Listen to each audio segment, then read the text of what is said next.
Hello friends, हमारे YouTube channel में आपका स्वागत है। तो आज की क्लास में हम क्लास 9th का सोशल साइंस का आज हम लोग मॉडल सेट सॉल्यूशन देखेंगे। तो आपके एग्जाम में टोटल नंबर ऑफ क्वेश्चन 40 पूछे जाते हैं और जो आपको समय मिलता है वो 1.5 घंटा का मिलता है। 2024 और 25 के लिए करवाया जा रहा है सेट। तो चलिए हम लोग वीडियो को बिना देर किए हुए शुरू करते हैं। हमारे चैनल पे नए होंगे तो हमारे चैनल को सब्सक्राइब कर लीजिएगा और अपने दोस्तों के साथ ज़रूर शेयर करिएगा। तो हम लोग सबसे पहले देखेंगे इतिहास का 10 क्वेश्चन, उसके बाद भूगोल का 10 क्वेश्चन देखेंगे, उसके बाद नागरिक शास्त्र का 10 क्वेश्चन देखेंगे और लास्ट में हम लोग किसका देखेंगे? अर्थशास्त्र का। तो 10-10 टोटल हो गया और टोटल आपके एग्जाम में कितना क्वेश्चन पूछे जाते हैं? 40। तो 10-10 सभी से देख लेते हैं कहाँ से क्या पूछे गए हैं। तो चलिए हम लोग वीडियो को शुरू करते हैं। चलिए बहुत सारे लोग ऐड हो चुके हैं, सभी को हमारी तरफ से गुड इवनिंग। जितने सारे लोग ऐड हो चुके हैं, चलिए देखिए, सबसे पहले हम लोग देखते हैं इतिहास का यानी हिस्ट्री का। क्वेश्चन 1 लिखा गया है, फ्रांस की क्रांति कब शुरू हुई? फ्रांस की क्रांति कब शुरू हुई? ऑप्शन है आपके सामने। 14 जुलाई 1789, 14 जुलाई 1779, 14 जुलाई 1769, 14 जुलाई 1759। तो इसका जो आंसर हो जाएगा वो ऑप्शन नंबर क्या हो जाएगा? ए का 14 जुलाई 1789। क्वेश्चन नंबर चलते हैं 2 का तरफ। लिखा गया टाइद। टाइद क्या है? तो आप लोग को हम बता दें, जो टाइद था ये फ्रांस में लगाए जाने वाले धार्मिक कर था। कौन सा कर था? धार्मिक कर। तो देखिए अब पहला ऑप्शन लिखा गया है प्रत्यक्ष कर, अप्रत्यक्ष कर, धार्मिक कर या कृषि कर। तो इसका आंसर क्या हो जाएगा? ऑप्शन नंबर सी, धार्मिक कर। क्वेश्चन नंबर 3 लिखा गया है, समाजवादी विचारधारा के प्रवर्तक कौन थे? समाजवादी विचारधारा के प्रवर्तक कौन थे? तो इसका जो आंसर हो जाएगा वो ऑप्शन नंबर सी नहीं होगा, ऑप्शन नंबर ए हो जाएगा। ऑप्शन नंबर ख होगा, कार्ल मार्क्स। याद रखिएगा। क्वेश्चन नंबर चलते हैं 4 की तरफ। 4 लिखा गया है, द्वितीय विश्व युद्ध कब से कब तक हुआ? यानी द्वितीय विश्व युद्ध कब से कब तक चला था? आपके सामने ऑप्शन लिखा गया है, ऑप्शन को आप देख सकते हैं। तो द्वितीय विश्व युद्ध कब हुआ था? जो द्वितीय विश्व युद्ध हुआ था, ऑप्शन नंबर इसका आंसर हो जाएगा 4 का ए, 1939 से 1945 तक। अगर आपसे प्रथम विश्व युद्ध पूछ दिया जाए तो इसका आंसर क्या हो जाएगा? ऑप्शन नंबर सी, 1914 से लेकर के 1918 तक चला था। चलिए क्वेश्चन नंबर नेक्स्ट चलते हैं। 5। 5 में लिखा गया है, स्लीपर कहाँ लगते हैं? स्लीपर कहाँ लगते हैं? रेल के डिब्बे में, रेल के इंजन में, रेल की पटरी पर, इनमें से कोई नहीं। तो आप लोग जानते हैं कि स्लीपर कहाँ लगता है? रेल की पटरी पर। ऑप्शन नंबर क्या हो जाएगा? सी। Question number 6। 6 लिखा गया आपके सामने कि जम्मू कश्मीर के चरवाहों को क्या कहा जाता है? जो जम्मू कश्मीर में चरवाहे होते हैं उसे क्या कहा जाता है? मजदूर, मोटिया, गद्दी या इसका आंसर क्या हो जाएगा? ऑप्शन नंबर ए हो जाएगा। क्या हो जाएगा? गुजरा बकरवाल। याद रखिएगा, गुजरा बकरवाल। क्वेश्चन नंबर देखिए 7 लिखा गया है, कैप्टन स्विंग कौन था? जो कैप्टन स्विंग था वो कौन था? एक किसान था, श्रमिका था, काल्पनिक नाम था या इनमें से कोई नहीं। तो इसका आंसर क्या हो जाएगा? कैप्टन स्विंग कौन था? तो एक काल्पनिक नाम था। ऑप्शन नंबर क्या हो जाएगा? सी। क्वेश्चन नंबर 8, किस देश ने क्रिकेट का आविष्कार किया? किस देश ने क्रिकेट का आविष्कार किया? Germany, France, Italy, England. तो इसका आंसर क्या हो जाएगा? Option number D, England. ये 16वीं शताब्दी में किया गया था। क्वेश्चन नंबर 9, लोगों की पहचान किससे होती है? लोगों की पहचान किससे होती है? भाषा से, संस्कृति से, पोषक से, इनमें से कोई नहीं। तो लोगों की पहचान किससे होती है? संस्कृति से। ऑप्शन नंबर क्या होगा? बी। Question number 10। 10 लिखा गया, हिटलर कौन था? हिटलर कौन था? इटली का तानाशाह शासक, जापान का तानाशाह शासक, जर्मनी का तानाशाह शासक, ब्रिटेन का तानाशाह शासक। तो इसका आंसर क्या हो जाएगा? 10 का option number C.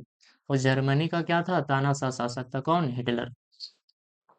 Question number 11 लिखा गया है कि निम्नलिखित में से किस राज्य से कर्क रेखा नहीं गुजरती है। निम्नलिखित में से किस राज्य से कर्क रेखा नहीं गुजरती है। तो हम आपको बता दें, भारत में टोटल 8 राज्यों से कर्क रेखा गुजरती है। सुनिएगा, पहला में आपका गुजरात हो गया, दूसरा में आपका राजस्थान हो गया, तीसरा में आपका मध्य प्रदेश हो गया, चौथा में आपका छत्तीसगढ़ हो गया, पांचवा में आपका झारखंड हो गया, छठा में आपका पश्चिम बंगाल हो गया, और सातवां में आपका त्रिपुरा हो गया, और आठवां में आपका मिजोरम हो गया। तो टोटल कितना हो गया? 8। तो इसमें हम क्या नहीं बोले? उड़ीसा। तो ऑप्शन नंबर सही क्या होगा? ख। त्रिपुरा से गुजरती है, छत्तीसगढ़ से, और झारखंड राजस्थान से। क्वेश्चन नंबर नेक्स्ट लिखा गया है कि एक स्थलीय भाग जो तीनों ओर से समुद्र से घिरा हो। एक मान लीजिए स्थलीय भाग है, ये स्थलीय भाग है, और ये 3 तरफ से घिरा हुआ है, तो इसे क्या कहते हैं? तट, प्रायद्वीप, द्वीप, इनमें से कोई नहीं। तो इसे क्या कहते हैं? प्रायद्वीप। ऑप्शन नंबर क्या होगा? बी। अगर क्वेश्चन पूछ देता ये चारों तरफ से घिरा हुआ है, तब तो हम लोग क्या कहते हैं? उससे द्वीप। क्या कहते हैं? द्वीप। याद रखिएगा। Question number 13। क्वेश्चन नंबर 30 लिखा गया है, निम्नलिखित में से कौन सा वृक्ष की शाखाओं के समान अपवाद प्रतिरूप प्रणाली को दर्शाता है? क्वेश्चन समझिएगा। निम्नलिखित में से कौन सा वृक्ष की शाखाओं के समान अपवाद प्रतिरूप प्रणाली को दर्शाता है? तो इसका जो आंसर हो जाएगा दुर्मुकृति। ऑप्शन नंबर क्या हो जाएगा? सी। याद रखिएगा। देखिए 14 क्या लिखा गया है, नीचे दिए गए स्थानों में किस स्थान पर विश्व में सबसे अधिक वर्षा होती है? यानी विश्व में सबसे अधिक वर्षा कहाँ होती है? सिलचर में, चेरापूंजी में, मानसीराम में, गुवाहाटी में। तो आप लोग जानते हैं कहाँ होता है मानसीराम, जो आपका ये कहाँ पड़ता है? मेघालय में पड़ता है। कहाँ पड़ता है? मेघालय में। याद रखिएगा। क्वेश्चन नंबर चलते हैं 15। रबर का संबंध किस प्रकार वनस्पति से है? रबर का संबंध किस प्रकार वनस्पति से है? तो आप लोग जानते हैं किस प्रकार के वनस्पति से है? उस कटिबंधीय वर्षा वन से क्या है? संबंधित है। क्वेश्चन नंबर देखिए 16। 16 में लिखा गया है, निम्नलिखित में से किस क्षेत्र में प्रवास? प्रवास का मतलब होता है एक जगह से दूसरे जगह जाना। मान लीजिए एक एक गांव है, इस गांव से लोग प्रवास ले रहे हैं इस गांव में, तो बताइए यहाँ का जनसंख्या क्या होगा? कम होगा। यहाँ का जनसंख्या फिर क्या हो जाएगा? ज्यादा।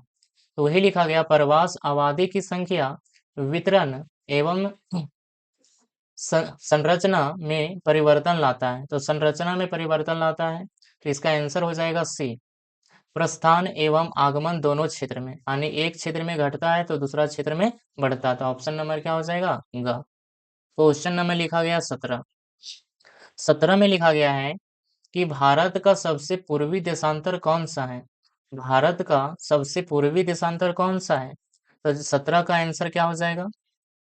इसका आंसर आप लोग कमेंट बॉक्स में बताइए क्या होगा? 70 का। तो इसका आंसर हो जाएगा ऑप्शन नंबर ए। क्या हो जाएगा? ऑप्शन नंबर ए पूर्वी देशांतर क्या हो जाएगा? 97 डिग्री 25 मिनट पूर्वी देशांतर। अगर आपसे मान लीजिए पश्चिमी देशांतर पूछ दिया जाता, तब क्या पूछ दिया जाता? पश्चिमी देशांतर, तो क्या बताते? पश्चिमी देशांतर आपका ये हो जाएगा 68 डिग्री 7 मिनट। चलिए क्वेश्चन नंबर चलते हैं 18। भारत का पूर्वी भाग में म्यांमार, आप लोग जानते हैं कि एक देश है म्यांमार, और जो भारत के कौन से क्षेत्र में है? पूर्वी भाग में। सीमा का निर्धारण करने वाले प- पर्वतों का संयुक्त नाम, जो सीमा धारण करता है उस पर्वत का क्या नाम है? हिमाचल प्रदेश। ये तो नहीं होगा, आप लोग जानते हैं। सॉरी, हिमाचल सिर्फ लिखा हो, हिमाचल प्रदेश नहीं, क्या है? हिमाचल। पूर्वांचल क्या किधर पड़ता है? पूरब। तो म्यांमार किधर है? पूरब। तो ऑप्शन नंबर क्या होगा? ख। 19। बुलर झील निम्नलिखित में से किस राज्य में स्थित है? जो बुलर झील है वो किस राज्य में स्थित है? राजस्थान में स्थित है, पंजाब, उत्तर प्रदेश, जम्मू कश्मीर। तो इसका आंसर क्या हो जाएगा? ऑप्शन नंबर घ, जम्मू कश्मीर। आप लोग को बता दें, जो बुलर झील है भारत का सबसे बड़े मीठे पानी का झील है। अगर हम एशिया में बात करें तो दूसरा नंबर पे है, और भारत में पहला नंबर पे। क्वेश्चन नंबर चलते हैं 20। ग्रीष्म ऋतु यानी गर्मी का ऋतु होता है। उत्तरी मैदान में बहने वाली पवन यानी हवा। निम्नलिखित में से क्या कहा जाता है? निम्नलिखित में से क्या कहा जाता है? काल बैसाखी कहा जाता है, व्यापारिक पवने कहा जाता है, या लू कहा जाता है, या इनमें से कोई नहीं? तो क्या कहा जाता है? लू, क्योंकि गर्मी के ग्रीष्म ऋतु में क्या चलता है? लू, जिसको हम लोग बोलते हैं लुक। अब देखिए नागरिक शास्त्र यानी सिविक्स से देखिए कितना सारा क्वेश्चन है, 10 क्वेश्चन इसमें भी हम लोग पढ़ेंगे। देखिए लिखा गया है, इनमें इनमें कौन देश सबसे पहले अपने व्यक्ष नागरिक को मतदाता का अधिकार दिया? जैसे हम लोग नागरिक हो गए, तो हम लोग नागरिक को मतदाता देने का अधिकार सबसे पहले कौन सा देश दिया था? रूस, न्यूजीलैंड, ब्रिटेन, अमेरिका। तो 21 का आंसर हो जाएगा, ऑप्शन नंबर जो हो जाएगा 21 का बी हो जाएगा, न्यूजीलैंड। ऑप्शन नंबर क्या हो जाएगा? बी। क्वेश्चन नंबर 22, किस देश से आग सन सूची का संबंध है? किस देश से आग सन सूची का संबंध है? तो 22 का आंसर क्या हो जाएगा? म्यांमार, घाना, पोलैंड, न्यूजीलैंड। तो 22 का जो करेक्ट आंसर हो जाएगा ऑप्शन नंबर ए हो जाएगा, म्यांमार। याद रखिएगा। क्वेश्चन नंबर लिखा गया है 23, लोकतंत्र के संदर्भ में कौन सा कथन सत्य नहीं है? तो देखिए, लोकतंत्र शासन को अधिक जवाबदेह बनाता है, बिल्कुल राइट है कि लोकतंत्र शासक है उसमें अधिक जवाबदेह बनाता है, ये बिल्कुल राइट है। लोकतंत्र बेहतर निर्णय लेता है, ये भी बिल्कुल राइट है। लोकतंत्र नागरिकों को समान बढ़ाता है, ये भी बिल्कुल राइट है। लोकतंत्र मतभेद करता है क्या? नहीं करता है। टकराव करता है क्या? टकराव को बढ़ाता है क्या? नहीं। तो ऑप्शन नंबर गलत क्या हो जाएगा? डी। और सही भी क्या हो जाएगा? डी। क्वेश्चन नंबर 24, संविधान का वह कथन जिसमें कोई देश अपने संविधान के बुनियादी मूल्यों और अवधारणाओं को स्पष्ट ढंग से कहता है, यानी संविधान में बुनियादी मूल्यों को अवधारणाओं को स्पष्ट ढंग से कहता है, वह क्या कहलाता है? अनुच्छेद, प्रस्तावना, प्रारूप, दर्शन। तो जो 24 का आंसर हो जाएगा, इसका आंसर हो जाएगा ऑप्शन नंबर बी, प्रस्तावना। क्या हो जाएगा? प्रस्तावना। ये बिल्कुल राइट है और अपने एग्जाम के लिए इसे याद रखिएगा। क्वेश्चन नंबर 24, भारत का संविधान कब बना? भारत का संविधान कब बना? 26 जनवरी 1949, 26 जनवरी 1950, 26 नवंबर 1949, 26 नवंबर 1950। तो आप लोग जानते हैं कि भारत का जो संविधान बना था वो 26 नवंबर 1900 कब बना था? 49 को। और लागू कब हुआ था? 26 जनवरी 1950 को। याद रखिएगा। बना था कब? 26 नवंबर 1949 को। और लागू कब हुआ था? 26 जनवरी 1950। क्वेश्चन नंबर नेक्स्ट देखिए, लोकसभा में अनुसूचित जनजातियों के लिए कितने सीटें आरक्षित हैं? लोकसभा में अनुसूचित जनजातियों के लिए कितने सीटें आरक्षित हैं? तो याद रखिएगा 84 सीटें। कितना है? 84। जनजातियों के लिए कितना है? 84। अगर सिर्फ जनजाति पूछ दे तब क्या पूछ दे? जनजाति पूछ दे तो इसके लिए जो आरक्षित सीट है इसके लिए 47 हो जाएगा। जनजातियों के लिए 84 और जनजाति के लिए 47। क्वेश्चन नंबर लिखा गया है 27, भारतीय संसद के अंग नहीं है। भारतीय संसद के अंग नहीं है, कौन है? राष्ट्रपति, राज्यसभा, लोकसभा, सर्वोच्च न्यायालय। तो 27 का जो आंसर हो जाएगा ऑप्शन नंबर डी हो जाएगा, सर्वोच्च न्यायालय नहीं है। क्वेश्चन नंबर चलते हैं 28, भारतीय नागरिकों के अधिकार या स्वतंत्र का रक्षक कौन है? भारतीय नागरिक जैसे हम लोग हो गए, अधिकार स्वतंत्र का रक्षक कौन है? कार्यपालिका, विधानपालिका, न्यायपालिका, संयुक्त राष्ट्र संघ। तो इसका आंसर क्या हो जाएगा? 28 का ऑप्शन नंबर सी हो जाएगा, न्यायपालिका। आप लोग आंसर देते रहिए। क्वेश्चन नंबर लिखा गया है 29, राष्ट्रीय मानवाधिकार का कार्य नहीं है, यानी राष्ट्रीय मानवाधिकार का क्या कार्य नहीं है? समान जारी रखना, ये बिल्कुल राइट है। क्वेश्चन नंबर 2 लिखा गया है, किसी सरकारी दस्तावेज की जांच करना, ये भी बिल्कुल राइट है। आरोपियों को सजा देना, ये नहीं है। ऑप्शन नंबर हमारा सही क्या हो जाएगा? सी हो जाएगा, option number C. Question number लिखा गया है 30, संविधान द्वारा किसी बुराइयों को गैर कानूनी घोषित नहीं किया गया है, यानी संविधान द्वारा किस बुराइयों को गैर कानूनी घोषित नहीं किया गया है? अवैध व्यापारी, बेगर, बाल मजदूरी या अंतर जातीय विवाह। तो आप लोग जानते हैं हमारे भारत में अंतर जातीय विवाह अभी भी प्रचलित है कि एक कास्ट दूसरे कास्ट से शादी कर सकते हैं। तो इसका आंसर क्या हो जाएगा? ऑप्शन नंबर क्या हो जाएगा? डी। 30 का क्या होगा जी? डी। चलिए अब देखते हैं हम लोग अर्थशास्त्र यानी इकोनॉमिक्स की तरफ हम लोग बढ़ गए हैं। पालमपुर का मुख्य सिंचाई का स्रोत, वहां के लोग क्या चीज से सिंचाई करते हैं अपने खेतों में? कुआं से करते हैं, तालाब से करते हैं, नहर से करते हैं या नलकूप से करते हैं? तो क्या चीज से करते हैं? नलकूप से। 31 का क्या हो जाएगा? डी। याद रखिएगा। क्वेश्चन नंबर लिखा गया है 32। हरित क्रांति क्या है? कृषि में विकास, दूध की वृद्धि, उद्योग का विकास, इनमें से सभी। तो जो 32 का आंसर हो जाएगा वो ऑप्शन नंबर ए हो जाएगा, कृषि का विकास। क्वेश्चन नंबर लिखा गया है 33। पालमपुर में खेती पर कितने प्रतिशत लोग आश्रित हैं? 26%, 40%, 75%, 90%। तो 33 का आंसर क्या हो जाएगा? Option number C, 75%। यहाँ पे खेत किस माध्यम से किया जाता है? नलकूप से। Question number 34।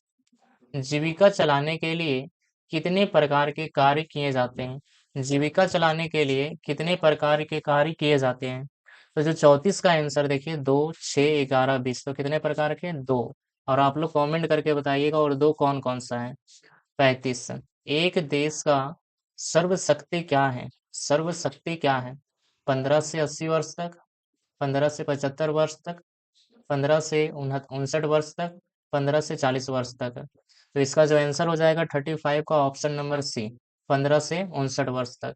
Question number 36। MNREGA का पूरा रूप क्या है? यानी मनरेगा का फुल फॉर्म क्या है? तो मनरेगा का देखिए फुल फॉर्म क्या होगा? तो इसका आंसर हो जाएगा option number D, Mahatma Gandhi राष्ट्रीय ग्राम योजना ग्रांटी अधिनियम 2005। Question number 37। भारत के किस राज्य की न्यूनतम प्रतिशत आय है? भारत के किस राज्य की न्यूनतम प्रतिशत आय है? गोवा, उत्तर प्रदेश, बिहार, झारखंड। तो आप लोग जानते हैं कहाँ है? Bihar. Option number C. Question number 38। NIWP का पूरा नाम, NIWP का पूरा नाम। तो जो 38 का आंसर हो जाएगा ऑप्शन नंबर डी हो जाएगा। क्या हो जाएगा? डी। तो क्या हो जाएगा? राष्ट्रीय कार्य के बदले भोजन योजना।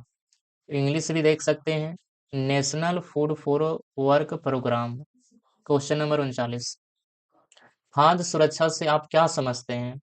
तो खाद्य सुरक्षा से आप क्या समझते हैं? इसका आंसर आप कमेंट बॉक्स में बताइएगा क्या होगा। ये चार ऑप्शन में ये आपके प्रति हम छोड़ देते हैं, इसका हम आंसर मेंशन कर देंगे आई बटन में, वहां से आप देख सकते हैं। चलिए ये इसका आंसर आप लोग कमेंट करिएगा। चलिए क्वेश्चन नंबर चलते हैं 40 की तरफ। राशन कार्ड कितने प्रकार के होते हैं? राशन कार्ड कितने प्रकार के होते हैं? तो 3 प्रकार के होते हैं। तो इस तरह से हम लोग टोटल 40 क्वेश्चन देख लिए हैं। 40 क्वेश्चन आप देखें कहाँ पे कौन सा क्वेश्चन अच्छे थे, कौन से क्वेश्चन आपसे बन गए थे, कौन से क्वेश्चन नहीं बने, उस पर थोड़ा ध्यान दीजिए। क्वेश्चन कहाँ से पूछे गए थे ये आप लोग थोड़ा ध्यान दीजिएगा। और टोटल हम 4 सेट करवाएंगे, आप लोग को बोले 4 सेट सिर्फ आपको करवाएंगे। उसके बाद आपको कोई चीज़ पढ़ने का जरूरत नहीं है, आपको इसी में टोटल कंप्लीट हो जाएगा। और हम गारंटी देते हैं कि इसमें A+ आराम से आएगा सोशल साइंस में, अगर आप 4 सेट को पूरा देख लिए तब। तो चलिए इस क्लास में इतना ही, फिर से मिलते हैं नई क्लास में। सोशल साइंस का ही रहेगा। हमारी तरफ से सभी को good night, all of you. बहुत सारे स्टूडेंट आज ऐड हो चुके थे, चलिए बहुत अच्छे।